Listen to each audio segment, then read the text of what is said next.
دوست رؤف صاحب یہ پوچھتے ہیں کہ مولانا صاحب حضرت عمر فاروق رضی اللہ تعالی عنہ کا نکاح حضرت ام کلثوم بنت علی رضی اللہ تعالی عنہ سے ہوا، تو آپ اس ذرا رشتے پر غور فرمائیں کہ وہ تو ان کی رشتے میں ستیلی نواسی لگتی تھی، جبکہ حضرت حفصہ ستیلی ماں تھی حضرت فاطمہ کی، تو ایسی صورت میں کیا یہ نکاح جائز ہے؟ نکاح جائز ہونے میں تو کسی کو اختلاف ہی نہیں، شیعہ اور سنی یہ نواسی اس طرح لگتی جو ہوتی ہے اور ہوتی ہے اپنی بیٹی کی بیٹی جو نا جو اپنی پش سے بیٹی پیدا اس سے جو بیٹی پیدا ہوئے وہ حرام ہے، باقی جو ہے نا یہ کوئی باتیں نہیں،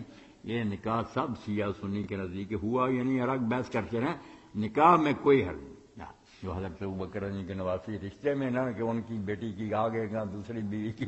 اور اگر حفصہ کی بیٹی ہوتی نا حضور کی بیوی کی پھر ہوتی نا عمر کی نواسی، حضرت خدیجہ کی بیٹی اور اس سے آگے بیٹی، یہ کوئی نہیں، اس طرح کے رشتے بہت تو وہ دوست پوچھتے ہیں کہ شیعہ حضرات عموماً کہتے ہیں کہ یہ ناممکن سی بات ہے، آپ ناممکن پوچھیں اس کے بارے میں۔ شیعہ حضرات کے جو بڑے بڑے عالم ہیں نا جو عالم ہیں وہ مانتے ہیں کہ واقعہ بالکل سچا ہے، اس کا انکار کرنا بے وقوفی اور جہالت ہے، اب کیوں ہوا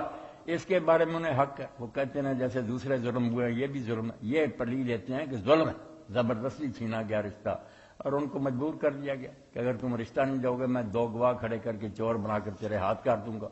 انہوں نے حضرت عباس سے کہا چچا یہ حال، انہوں نے کہا بیٹا دے دے، وہ الگ بات ہے کہ ایسی کہانیاں بنا کر ظلم بنائیں کہ امام جعفر صادق کے ذمہ لگایا، وہ کہتے ہیں یہ ہم سے زبردستی ہماری بیٹی چھین لی گئی، مگر واقعہ کا انکار بیٹا زیادتی، یہ دیکھیں نا اتنا کٹڑ علامہ مجلسی دشمن جو لعنت کے بغیر لفظ نہیں لکھتا وہ بھی مانتا کہ جب ہماری حدیثیں یار بڑی انکار کیوں کرتے، واقعہ ہوا۔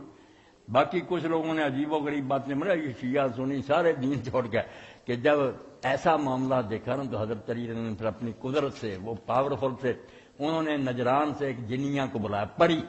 اس کو ام کلثوم کی شکل دی، وہ حضرت عمر کے گھر بھیج دی اور حضرت عمر کو نا خسی کر دیا کہ قریب نہیں جا سکے، وہ رہی پڑی رہی ان کے گھر میں، یہ یہی سمجھ رہے کہ ام کلثوم ہے، ام کلثوم کو لیا چھپا، جب یہ قتل ہو گیا پھر ام کلثوم کو نکالا اور وہ جنیاں بھی جو تھی وہ پھر اپنے نجران کو چلی گئی۔ یہ کہانیاں بناتے ہیں، یہ جو جی چاہے کہ بناتا ہے، پھر قصہ ٹھیک ہے کہ نکاح ہوا، بس بات جو ہے نا خلاصے کی یہ، اس کے حوالے اگر شیعہ دوست جائیں دے دیں گے، چوٹی کے لوگ مانیں گے کہ واقعہ ٹھیک۔ جی ایک دوست پوچھتے ہیں کہ اس سے بلکہ بہت سے مسئلے نکالے شیعہ علماء نے اور مجتہدین نے، وہ بڑی اچھی بات ہے، ایک تو کہ ہاشمی عورت کا نکاح غیر ہاشمی سے ہو سکتا ہے، اس کے لیے بھی حوالہ دیا کہ علی نے اپنی بیٹی جو تھی نا عمر ہاشمی تو نہیں تھی، دوسرا حوالہ دیا کہ جب خاوند فوت ہو جائے تو بچی جہاں جی چاہے عدت گزار سکتی ہے، ہمارے ہم لوگ کہتے ہیں نہیں خاوند کے گھر ہی رہنا پڑتا، نہیں ظاہری بھی کہتے ہیں امام ابن حزم اور یہ شیعہ بھی کہتے ہیں کہ گھر رہنے کی کوئی پابندی نہیں، جہاں جی چاہے جا کر رہے، 4 مہینے 10 دن اس نے سوگ کرنا، خوبصورت نہیں بننا، تو یہی آتا شیعہ حدیثوں میں کہ حضرت علی پھر آئے اپنے گھر لے گئے وہاں عدت گزاری، یہ بھی مسئلہ نکالا کہ عدت جہاں جی چاہے، کئی مسئلے ایسے نکالے بھرے پڑے دفتروں میں، تو واقعہ کا بیٹا انکار کرنا یہ کوئی بات نہیں، کاشف